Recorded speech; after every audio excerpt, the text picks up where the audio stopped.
Today we'll be making a value scale in tempera paint. Tempera paint is T-E-M-P-E-R-A, and there's no U in the middle. If it were tempura, we'd be eating delicious fried Japanese snacks. This is tempera paint.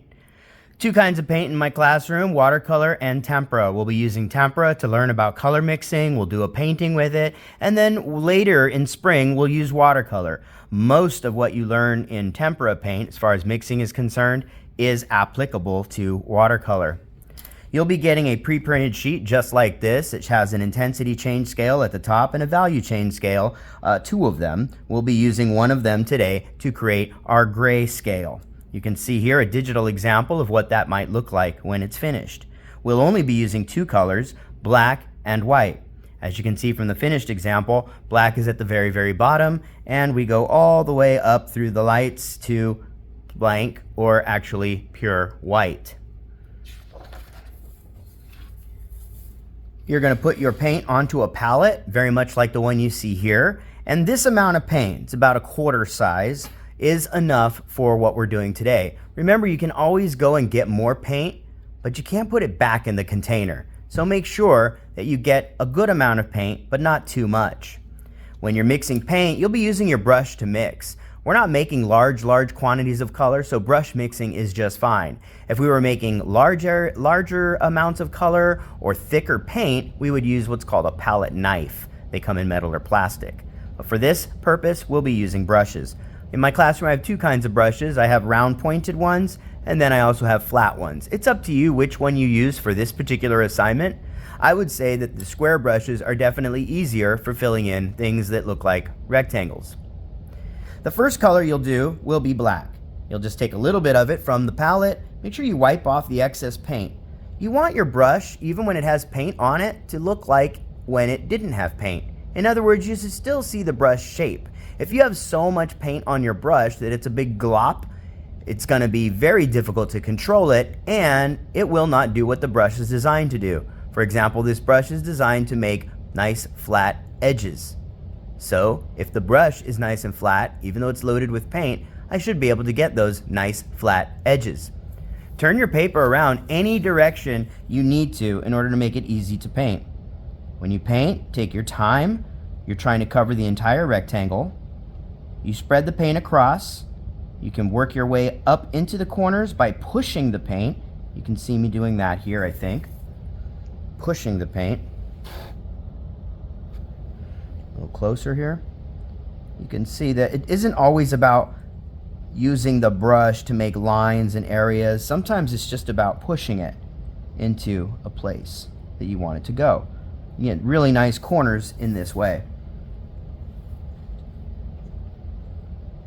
If you need more paint, so easy just to get a little bit more, paint it. Okay? Black is done. It's the first one we'll do. The next one we're going to do is white, all the way at the top. Now, if I dip directly into my white paint right now, I'm going to corrupt it. I'm going to ruin my original paint. I'm going to have to go back and get more white. I don't want to do that. So you rinse your brush. Every one of you will have your own cup of water, and you'll be able to rinse the brush between colors. Always make sure to get rid of the excess water that's in your brush, though, when you are done, so that it doesn't dilute your paint. Okay, now when I go to the white, I'm going to take a little bit of it on my brush there. Again, like I said before, wipe off the excess paint on the palette so that your shape of your brush is pretty obvious to see. Move your paper any way you need to get it painted. Use a little more paint here.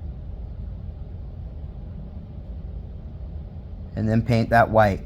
Now you might not see a big difference because the paper is white, but doing it and getting the practice of washing your brush between colors is good practice.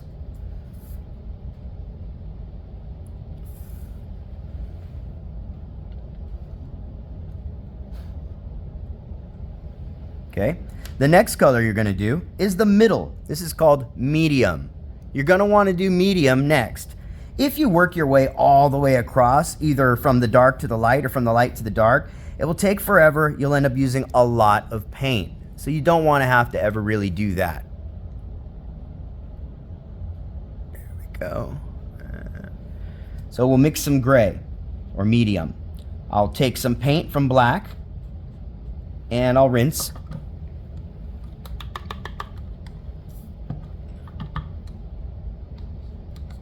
Sometimes with a paper towel, you can get the excess paint and water out. This is a good idea if you keep corrupting your colors. Next, take some white, using your brush like a little spoon, and then mix it together.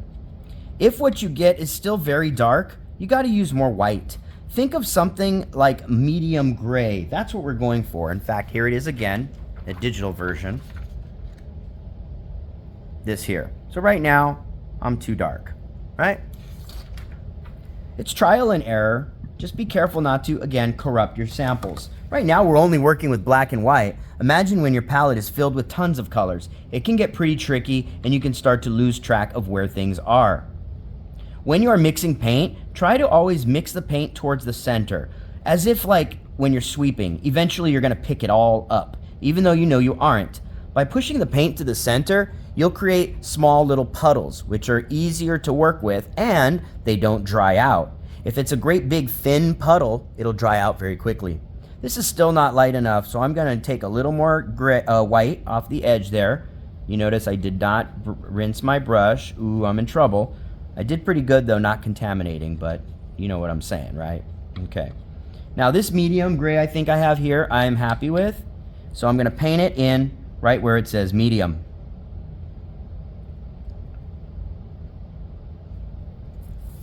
Again, turn your paper anytime you need to get a better angle.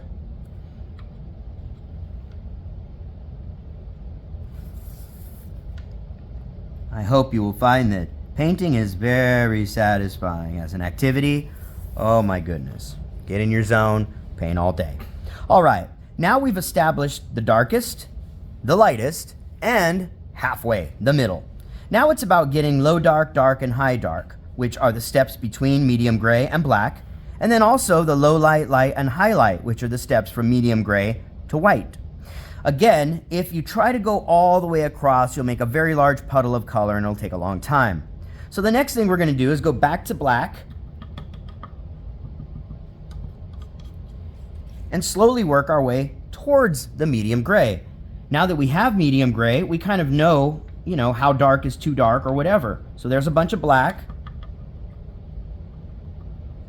And take some white. What I get should still be pretty dark, but not black.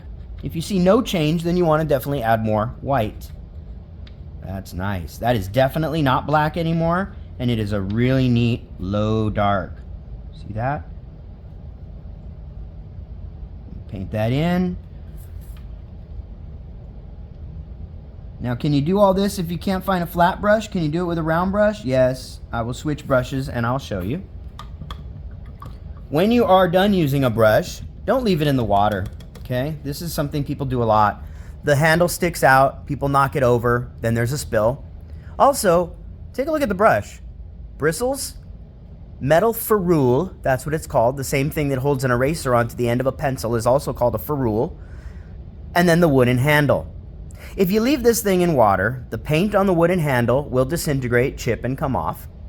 Also, besides the ferrule holding these bristles together, there's a little bit of glue in the tip. The glue dissolves. So leaving your brush will destroy it if you leave it in water. You don't ever need to soak them. You may see people soaking brushes. Certain kinds of paint, like oils, have to be soaked to get all of the paint out of a brush. Tempera is not that way. Neither is watercolor. Okay? So don't leave your brushes soaking in water. They're never that dirty, especially if you're using tempera. Okay, I'm going to switch to the round brush just to show you.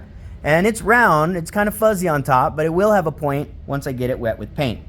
Now I'm going to deal with the low dark that we just did, okay? But because I want you to experience all the different mixing, you can definitely add white to that and get lighter and get your dark and your high dark. But be careful.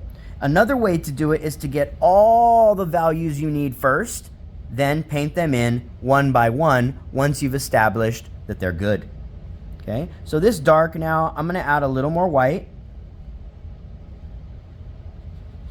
And if it gets as light as my medium, well, then I've gone too far.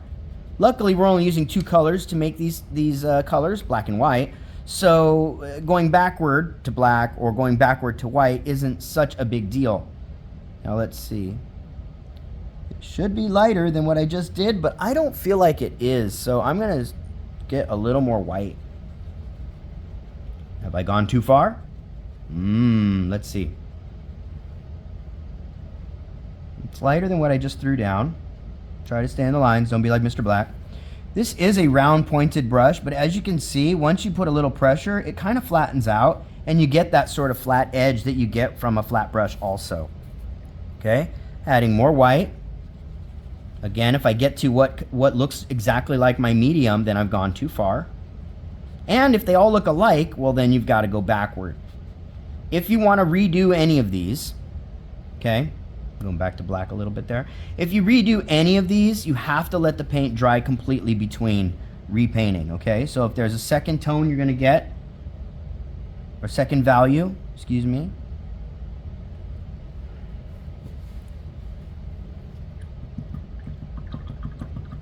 Okay, I'm going to let these dry. We're going to see how they look when they're dry. If any of these look too similar, I'm going to do them again, okay? Now I'm going to medium gray, which we made right here, and I'm going to make it lighter and lighter and lighter. So here I am adding white to medium gray,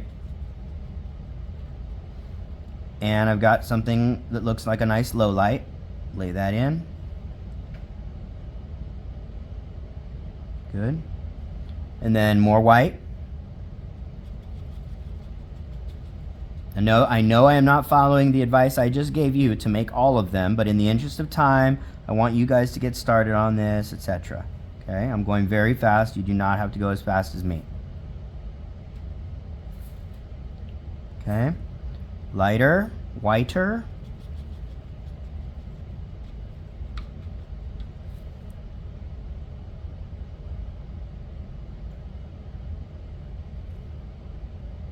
Okay.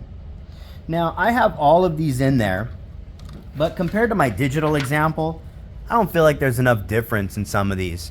So I'm going to look at it again when it's dry, because I feel like my low lights could be a little lighter, and 1 or 2 of my darks could be darker.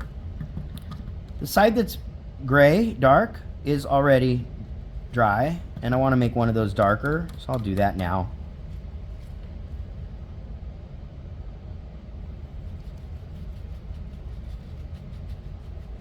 Do your best to stay inside the lines, since this is practice for when we're painting real stuff anyway.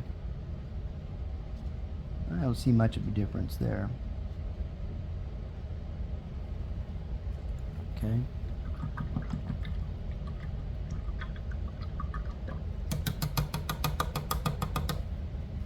And this last one really should be more white, so I am not even going to wait because I'm crazy. You already know that. And I'm going to throw a highlight right on top. What? Do I recommend you do this? No. Why not? Because I'm a teacher. I could probably get it done right. Maybe if you've never done it before, you'll make a mistake. Or not. You can try it. Another thing you can do, I don't mind, is if you put little bits of the color on the outside as you're trying to test it, that's okay. You won't have that opportunity, when we're doing real paintings, but for this project, you may. All right? The next time we work on the same piece of paper, we'll be doing a monochromatic scale using 1 color plus black or 1 color plus white.